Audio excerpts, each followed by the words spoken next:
ಶರತ್ ತನ್ನವನಾಗಬೇಕು ಅಂತ ಮಾಯಾ ಮಾಡಿದ ಸರ್ಕಸ್ ಒಂದೆರಡಲ್ಲ. ಮಾಯಾ ಜೊತೆ ಮಾಳವಿಕಾ ಕೂಡ ಕೈ ಜೋಡಿಸಿದ್ಲು. ಮಾಟ ಮಂತ್ರ ಮಾಡಿ ಶರತ್ತನ್ನ ಮಾತು ಕೇಳುವಂತೆ ಮಾಡಿದ್ಲು ಮಾಳವಿಕಾ. ಆದರೆ ಅಲ್ಲಿ ಆಗಿದ್ದೇ ಬೇರೆ. ಶರತ್ ಮಾಯಾಳನ್ನು ಮದುವೆಯಾಗಿಲ್ಲ, ದುರ್ಗಾಳಿಗೆ ತಾಳಿ ಕಟ್ಟಿದ್ದಾನೆ. ಹಾಗಾದರೆ ಹಿತ ಈ ಮದುವೆನ ಒಪ್ಪಿಕೊಳ್ತಾಳಾ? ಮಾಯಾ ಕತೆ ಏನು? ಸೀರಿಯಲ್ನಲ್ಲಿ ಮುಂದೇನಾಗುತ್ತೆ ಅನ್ನೋದನ್ನು ಹೇಳ್ತೀವಿ. ನೀವು ಸುದ್ದಿ ಅನ್ನದ ಸಬ್ಸ್ಕ್ರೈಬರ್ ಆಗೋದಕ್ಕೆ ಮರಿಬೇಡಿ.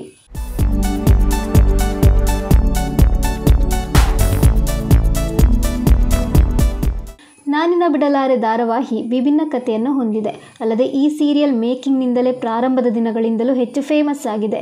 ದುಷ್ಟಶಕ್ತಿಗಳು, ಮಾಟ ಮಂತ್ರ ಹಾಗೂ ದೇವಿ ಮಹಾತ್ಮೆಯ ಮೂಲಕ ಒಳ್ಳೆಯ ವಿಚಾರ ಯಾವಾಗಲೂ ಗೆಲ್ಲುತ್ತೆ ಅನ್ನುವಂತೆ ತೋರಿಸಿಕೊಂಡು ಬರಲಾಗಿದೆ. ಭಾವನಾತ್ಮಕವಾಗಿ ಒಂದು ಕುಟುಂಬದ ಕಥೆಯನ್ನು ಅದ್ಭುತವಾಗಿ ತೋರಿಸಲಾಗ್ತಿದೆ. ಇದೀಗ ಈ ಧಾರಾವಾಹಿಯಲ್ಲಿ ದೊಡ್ಡ ಟ್ವಿಸ್ಟ್ ಎದುರಾಗಿದೆ.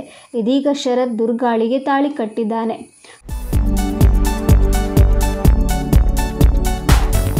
ಹೌದು, ಶರತ್ ಮಲತಾಯಿ ಮಾಳವಿಕಾ ಮಾಟ ಮಂತ್ರ ಕಲಿತವಳು.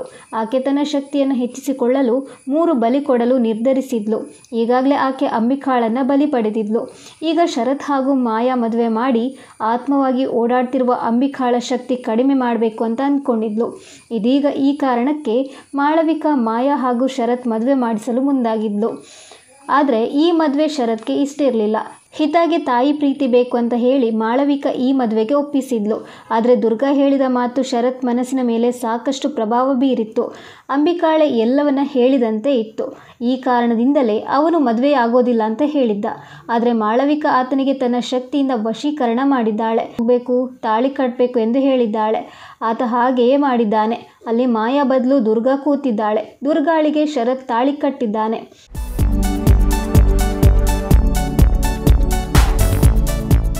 ಹೌದು, ಮಾಳವಿಕಾ ಹಾಲ್ಗೆ ದಿಗ್ಬಂಧನ ಹಾಕಿದರೆ ಈತ ಮಾಯಾ ದುರ್ಗಾಳನ್ನು ಸಾಯಿಸಲು ಪ್ಲ್ಯಾನ್ ಮಾಡಿದ್ಲು. ಹೀಗಾಗಿ ಆಕೆಯನ್ನು ಕೂಡಿ ಹಾಕಿ ರೌಡಿಗಳಿಂದ ಹೊಡೆಸಿದ್ಲು. ಆದರೆ ಅಂಬಿಕಾ ಅಲ್ಲಿಗೆ ಬಂದು ದುರ್ಗಾಳನ್ನು ಕಾಪಾಡಿದ್ದಾಳೆ. ಬಳಿಕ ದುರ್ಗಾ ದೇಹಕ್ಕೆ ಅಂಬಿಕಾ ಆತ್ಮ ಸೇರಿಕೊಂಡಿದೆ. ಬಳಿಕ ದುರ್ಗಾ ರೌದ್ರಾವತಾರ ತಾಳಿ ರೌಡಿಗಳ ಜೊತೆ ಫೈಟ್ ಮಾಡಿದ್ದಾಳೆ. ಅಷ್ಟೊತ್ತಿಗೆ ದೇವಿ ಕೂಡ ಮದುವೆ ಮಂಟಪಕ್ಕೆ ಬಂದಿದೆ. ದೇವಿ ಸಮ್ಮುಖದಲ್ಲೇ ಶರತ್ ದುರ್ಗಾಳಿಗೆ ತಾಳಿ ಕಟ್ಟಿದ್ದಾನೆ. ಇದೀಗ ಮಾಳವಿಕಾ ಪ್ಲ್ಯಾನ್ ಫ್ಲಾಪ್ ಆಗಿದೆ. ಶರತ್ ದುರ್ಗಾಗೆ ತಾಳಿ ಕಟ್ಟಿದಂತೆ ಅಂಬಿಕಾ ಶಕ್ತಿ ದುಪ್ಪಟ್ಟಾಗಿದೆ. ಆದರೆ ಈಗ ಹಿತ ಶರತ್ ದುರ್ಗಾಳನ್ನು ಒಪ್ಪಿಕೊಳ್ತಾಳನ್ನೋ ಕ್ಯೂರಿಯಾಸಿಟಿ ವೀಕ್ಷಕರನ್ನ ಕಾಡ್ತಿದೆ. ಈ ಮದುವೆಯನ್ನು ಹಿತ ಒಪ್ಪಿಕೊಳ್ಬೋದು. ಜೊತೆಗೆ ಶರತ್ನ ಹಿತ ಅಪ್ಪ ಅಂತ ಒಪ್ಪಿಕೊಳ್ಬೋದು. ಯಾಕಂದರೆ ಹಿತಾಗೆ ಮಾಯಾ ಅಂದರೆ ಇಷ್ಟ ಇರಲಿಲ್ಲ. ಆದರೆ ದುರ್ಗಾ ಅಂದರೆ ಆಕೆಗೆ ತುಂಬ ಇಷ್ಟ.